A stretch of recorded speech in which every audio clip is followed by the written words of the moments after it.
We are now going to get getting some sound into the station from witnesses, people who were there, and we're just going to listen to it right now. I was just on the other side of the finish line. The explosion looked like it was right outside the Marathon Sports, right by the finish line there, or the building next to it. I was over there like literally 2 minutes before. I walked down a little bit and heard two big explosions, large plumes of dust, smoke, glass. Obviously everybody was going crazy. At first it almost sounded like a cannon blast, but it felt so strong it literally almost blew my hat off.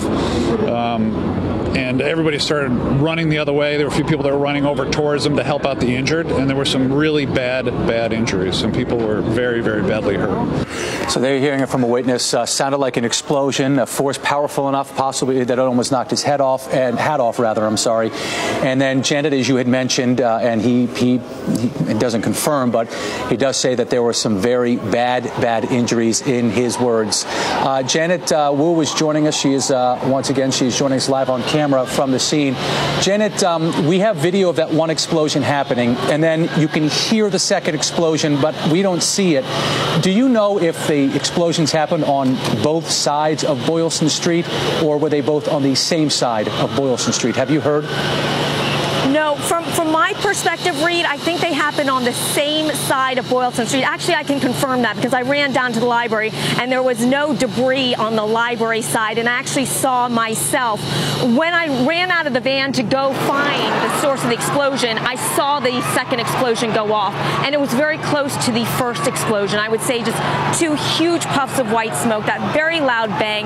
And as you could see in the video that was taken from Don Nelson, the explosion was so severe that runners who were coming down the road, I saw a couple of them fall over from the impact of that explosion. And I could not really see civilians at that time because it was just chaotic, and there was so much. As you can see, it's very crazy here still. They're putting emergency vehicles through here, so you can still hear me. I just step out of the way to let these police vehicles come through. Let me make another note here for you as a sidebar.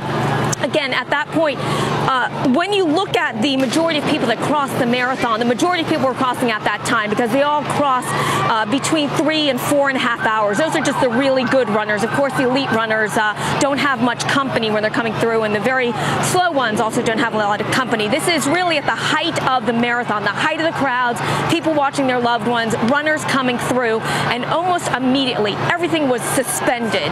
Few more runners came through, and then they immediately diverted them down Newbury Street and Commonwealth Avenue. Those runners probably having no idea what was going on, that this was happening on that final stretch of the marathon, the place that they envisioned during their whole run of reaching, where they have trained months and months to reach on this very, very special day. Okay. But as I've been reporting earlier, lots of response, and it was immediate.